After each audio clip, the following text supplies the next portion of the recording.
नमस्ते साथियों, मैं Kavita Totla, lecturer in Hindi, government of Rajasthan. RPSC first grade और आरपीएससी सेकंड ग्रेड हिंदी विषय से जो भी स्टूडेंट्स तैयारी कर रहे हैं, अगर आप मेरे चैनल पे पहली बार आए हैं तो चैनल को सब्सक्राइब करें और बेल आइकन को प्रेस करें, क्योंकि इस चैनल पे आपको आरपीएससी फर्स्ट ग्रेड और सेकंड ग्रेड हिंदी विषय की पूरी तैयारी कराई जा रही है। उसी श्रृंखला में सबसे पहले हिंदी साहित्य का इतिहास करवाया जा रहा है, जिसके 8 भाग हो चुके हैं। अगर आपने उन 8 भागों को नहीं देखा है तो मेरे चैनल की प्लेलिस्ट पे जाकर आप उन 8 भागों को देख सकते हैं। और जो भी मैं यहाँ पढ़ाती हूँ उसकी पीडीएफ मैं मेरे टेलीग्राम चैनल पे शेयर करती हूँ। वहाँ से जाकर आप मेरे इन नोट्स को कॉपी में उतार कर और अपनी तैयारी को बहुत महत्वपूर्ण कह सकते हैं कि अपनी तैयारी को एक स्ट्रॉन्ग आधार दे सकते हैं। तो अगर आप मेरे चैनल पे पहली बार आए हैं तो सब्सक्राइब ज़रूर करें और हिंदी की तैयारी के लिए मुझसे ज़रूर जुड़ें।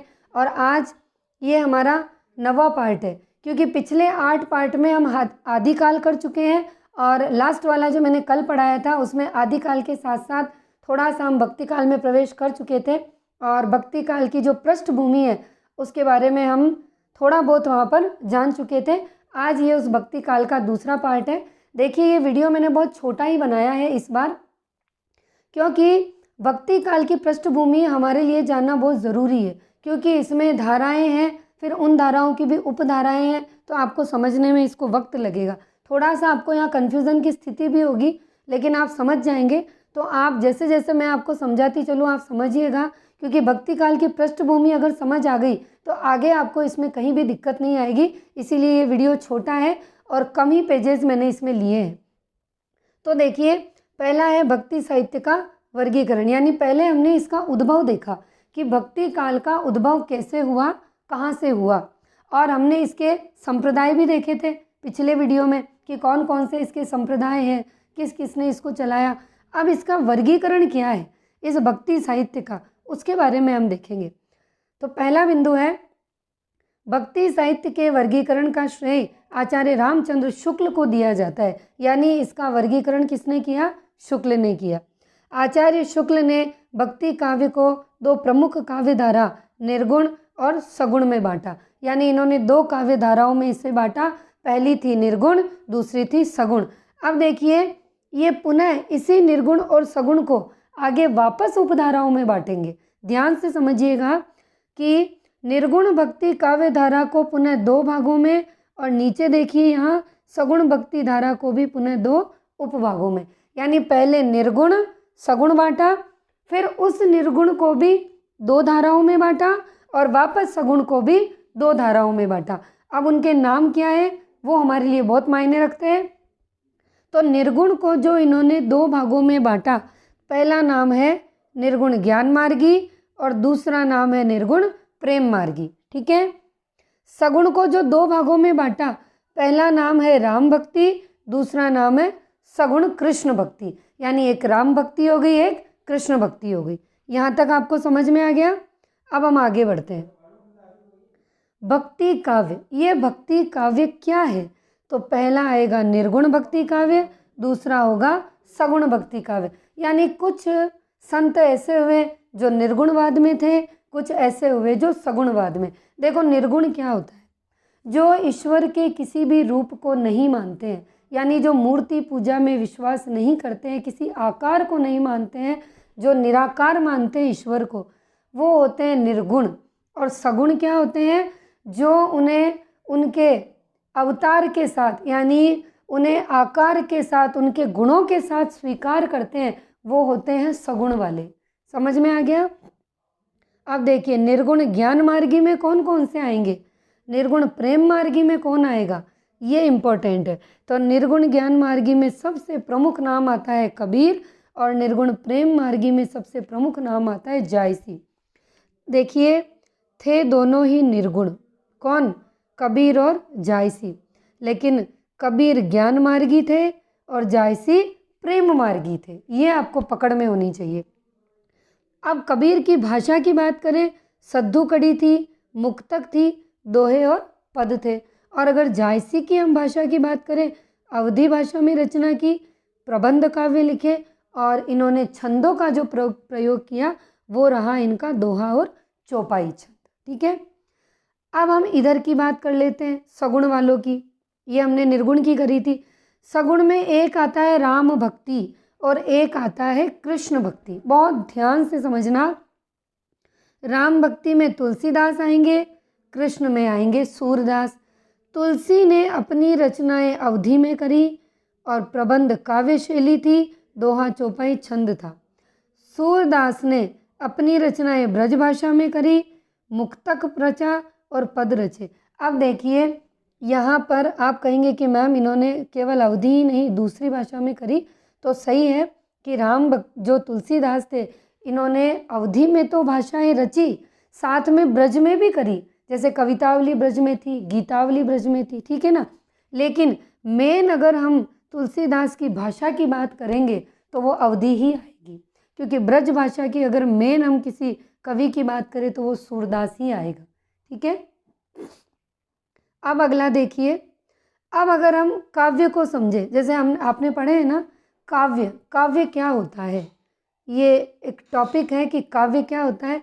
जैसे दृश्य काव्य होता है, श्रव्य काव्य होता है, जो आँखों से देखा जाए दृश्य, जो कानों से सुना जाए श्रव्य, और देखा हम गद्य को भी देख सकते हैं, पद्य को भी देख सकते हैं, गद्य को सुन भी सकते हैं, पद्य को सुन भी सकते हैं। और एक चीज़ आती है जो हमने पहले भी विद्यापति के टाइम पे भी आया है ना, और भी हमने पढ़ा कि चंपू काव्य, जैसे हमने राहुल बेल की रोड़ा कवि की राहुल बेल पढ़ी थी जिसमें नक्षिक वर्णन था, वो भी चंपू काव्य था। विद्यापति की कीर्तिलता हमने देखी पिछले वीडियो में, वो भी चंपू काव्य था। तो चंपू काव्य क्या होता है, गद्य और पद्य मिश्रित जो रचना होती है, यानी जिसके अंदर गद्य भाग भी होगा और पद्य भाग भी होगा, वो कहलाएगा चंपू काव्य। यहाँ तक समझ आया, ये दृश्य काव्य है, ये चंपू काव्य हो गया। अब यहाँ आती है श्रव्य काव्य की बारी, यानी यहाँ पर आप देखिए ये श्रव्य काव्य है। इस श्रव्य काव्य के दो भाग हैं। कितने भाग हैं? दो। कौन कौन से? पद्य और गद्य। अब पद्य में क्या आएगा? पद्य में आएगा एक तो प्रबंध काव्य और एक आएगा मुक्तक काव्य। पद्य में क्या आएगा? प्रबंध काव्य आएगा, मुक्तक काव्य। अब प्रबंध क्या होता है? प्रबंध के भी दो पार्ट होते हैं, एक होता है महाकाव्य, एक होता है खंड काव्य। ध्यान से समझना, प्रबंध काव्य के दो पार्ट है, महाकाव्य और खंड काव्य। और मुक्तक में कौन सा होगा? पाठ्य मुक्तक होगा, ज्ञेय मुक्तक होगा, यानी गाने वाला और पढ़ने वाला। हो गया। इधर है ये गद्य भाग। अब गद्य में कौन कौन सी रचनाएं होगी? निबंध, कहानी, नाटक, एकांकी, उपन्यास, जीवनी, आत्मकथा। ठीक है, और भी है इसमें रिपोर्टाज, यात्रा व्रत, संस्मरण, रेखा चित्र, डायरी, साक्षात्कार। यानी ये जो हमने देखा ये एक तरह से क्या है? काव्य है। ये हमने क्यों देखा? ये हमने इसीलिए देखा कि आगे जो भी रचनाएं आएंगी भक्ति काल में, वो या तो हमको इसमें मिलेंगी या इसमें मिलेंगी या इसमें मिलेंगी, इसमें भी मिलेंगी, इसमें भी मिलेंगी, इस तरीके से सभी में मिलेंगी। इसीलिए हमने काव्य का एक रूप देखा। अब देखो कि मैंने अभी आपको ऊपर बताया कि भक्ति को दो भागों में डिवाइड किया, एक तो किया निर्गुण में और एक किया सगुण में। अब हम यहाँ ये देखेंगे कि निर्गुण भक्ति में और सगुण भक्ति में अंतर क्या है, यानी निर्गुण किसे कहते हैं, सगुण किसे कहते हैं। सबसे पहले सगुण और इधर आता है निर्गुण। हम दोनों को तुलना करके पढ़ेंगे तो हमें अच्छे से समझ आएगा। ठीक है, पहला बिंदु, सगुण भक्ति साकार और सविशेष के प्रति होती है। कैसे होती है? एक तो जैसे हमने माना कृष्ण को, तो कृष्ण का आकार भी है और उस विशेष के प्रति हमारी आस्था भी हो गई। हमने उसे देखा भी है, यूँ नहीं देखा लेकिन हमारे पास विग्रह है, उसमें देखा। अब इसका पहला बिंदु देखिए, निर्गुण भक्ति निराकार, निर्विशेष के प्रति कोई आकार नहीं है। दूसरा बिंदु, सगुण भक्त लीला पुरुष का उपासक होता है। लीला पुरुष कैसे? जैसे राम ने अवतार लिया, कृष्ण ने अवतार लिया, तो अवतार लेके क्या करते हैं? लीलाएं करते हैं। तो लीलाएं करते हैं तो वो लीला पुरुष हो गया, तो लीला पुरुष का उपासक हो गया, तो ये सगुण भक्त होता है। इसका दूसरा पॉइंट है, निर्गुण भक्त केवल नाम का उपासक होता है। वो सिर्फ नाम का ही उपासक है। क्यों? क्योंकि उसने ना आकार को देखा है, ना उसकी विशेष के प्रति कोई रुचि है, ना उसने कोई लीलाएं देखी है, सिर्फ नाम का उपासक। तीसरा, सगुण भक्ति में लीलावतार को उपास्य माना जाता है। भाई हम उपासक हो गए, तो जिसे हम मान रहे हैं यानी राम और कृष्ण जिसने लीलाएं करी है वो कौन हो गया? उपास्य हो गया। और निर्गुण भक्ति में ब्रह्म की अनुभूति की जाती है ना, जो योग विद्या के द्वारा की जाती है। नाड़ी हम कहते हैं कि या कुंडलिनी जागृत होना, ये सब उस ब्रह्म की अनुभूति में आता है। अगला बिंदु देखिए, चौथा, कि सगुण भक्ति में भक्त का भगवान के अनुग्रह पर विश्वास होता है। अनुग्रह किसे कहते हैं? कृपा को। हम कहते हैं ना भगवान जो करेगा अच्छा करेगा, बस उनकी कृपा हो जाएगी तो हमारा सिलेक्शन हो जाएगा, हमने तो हमारा कर्म कर दिया, ये होता है अनुग्रह। और इसका चौथा पॉइंट है कि निर्गुण भक्ति में भक्त को स्वयं पर विश्वास होता है। यानी निर्गुण भक्ति में तो खुद पर ज़्यादा विश्वास, लेकिन सगुण भक्ति में खुद पर तो विश्वास है ही, लेकिन अपने भगवान पर ज़्यादा विश्वास होता है। और पांचवा बिंदु होगा, सगुण भक्ति में वर्ण व्यवस्था का समर्थन पाया जाता है। बिल्कुल, वर्ण, वैश्य, शूद्र, क्या बोलते हैं, हमारे जो 4 वर्ण होते हैं, क्षत्रिय, ब्राह्मण, वैश्य, शूद्र, ये सगुण भक्ति में बिल्कुल पाए जाएंगे। वर्ण व्यवस्था होगी, वर्ण 4 होते हैं ना, जैसे कि शूद्र हो गया, वैश्य हो गया, क्षत्रिय हो गया, ये हो गए ना, ये वर्ण है। लेकिन निर्गुण भक्ति में वर्ण व्यवस्था की आलोचना की जाती है, कोई वर्ण व्यवस्था नहीं है। जैसे हम कहते हैं ना कि मंदिर में बहुत सारे जो वर्ण है उनका प्रवेश निषेध होता है, वो सगुण भक्ति का होता है, लेकिन निर्गुण में ऐसा नहीं होता है। निर्गुण में सभी धर्मों का संभाव होता है। छठा पॉइंट है, सगुण भक्ति का मूल स्रोत दक्षिण भारत माना गया। यानी सगुण भक्ति हमने पहले देखा था भक्ति काल के उद्भव में कि द्रविड़ उपजी भक्ति लाए उत्तर, उत्तर लाए रामानंद। द्रविड़ यानी दक्षिण, दक्षिण में भक्ति का बीज सबसे पहले आया और उत्तर में लाने का श्रेय गया रामानंद को। तो सगुण भक्ति का स्रोत कौन होगा? दक्षिण भारत। और इधर छठा बिंदु है निर्गुण। निर्गुण भक्ति का मूल स्रोत होगा श्वेता श्वेतर उपनिषद। तो निर्गुण भक्ति का जो मूल स्रोत है वो क्या होगा? श्वेता श्वेतर उपनिषद। और हमने ये भी देखा कि भक्ति शब्द का सर्वप्रथम उल्लेख हमें श्वेता श्वेतर उपनिषद में ही मिला था। अब अगला देखिए, पहली आती है निर्गुण ज्ञानाश्रयी काव्य धारा। मैंने आपको 2 भाग बताए थे, निर्गुण ज्ञानाश्रयी, निर्गुण प्रेमाश्रयी। पहली बात कर रहे हैं निर्गुण ज्ञानाश्रयी की। तो भक्ति काल की 4 काव्य धाराओं में सर्वप्रथम निर्गुण ज्ञान मार्गी काव्य धारा का आविर्भाव हुआ, जिसके प्रवर्तक कौन है? कबीरदास। और राम कुमार वर्मा ने इस काव्य धारा को किसको? निर्गुण ज्ञानाश्रयी को क्या नाम दिया? संत काव्य नाम। बहुत ही इंपॉर्टेंट है ये लाइन कि निर्गुण ज्ञानाश्रयी को संत काव्य नाम किसने कहा? राम कुमार वर्मा ने। उत्तर भारत से पहले महाराष्ट्र में निर्गुण संत साहित्य का प्रवर्तन नामदेव के द्वारा हो चुका था। यानी उत्तर भारत से भी पहले जो महाराष्ट्र है, उस महाराष्ट्र में नामदेव इस निर्गुण साहित्य का जो प्रवर्तन है वो कर चुके थे। ज्ञानदेव के शिष्य नामदेव पहले सगुण उपासक थे।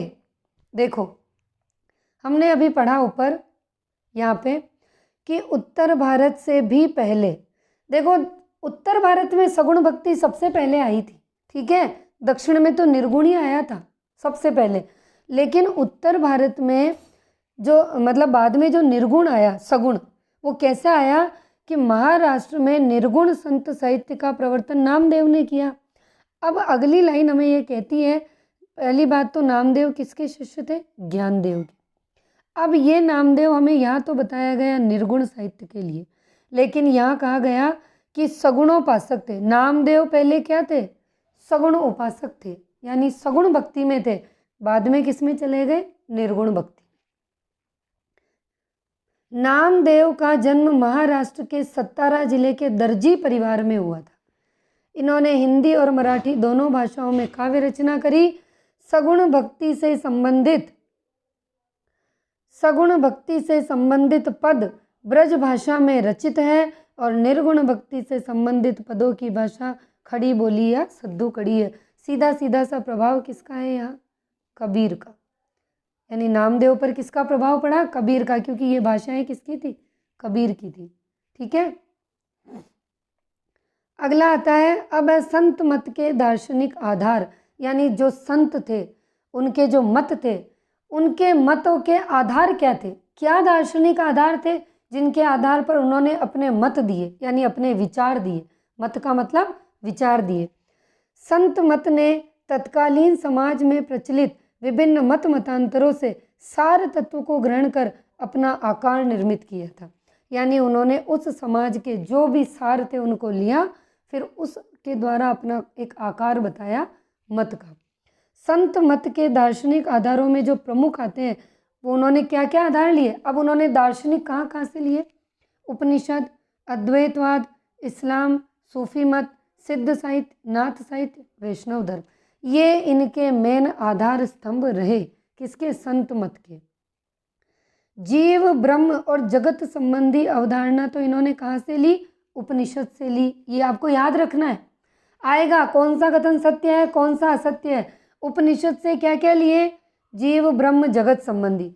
अब आगे देखो, आगे क्या लिया? आत्मा और परमात्मा संबंधी विचार कहाँ से लिए? तो शंकराचार्य के अद्वैतवाद से, क्योंकि अद्वैतवाद के प्रवर्तक कौन थे? शंकराचार्य। जैसे हमने पिछले वीडियो में देखा, श्री संप्रदाय चलाया रामानुजाचार्य ने, देखा था। ऐसे ही अद्वैतवाद किसने चलाया? शंकराचार्य ने। अब अद्वैतवाद क्या है? अद्वैतवाद में आत्मा परमात्मा के मध्य अंशांशी का संबंध माना जाता है। क्या मतलब है?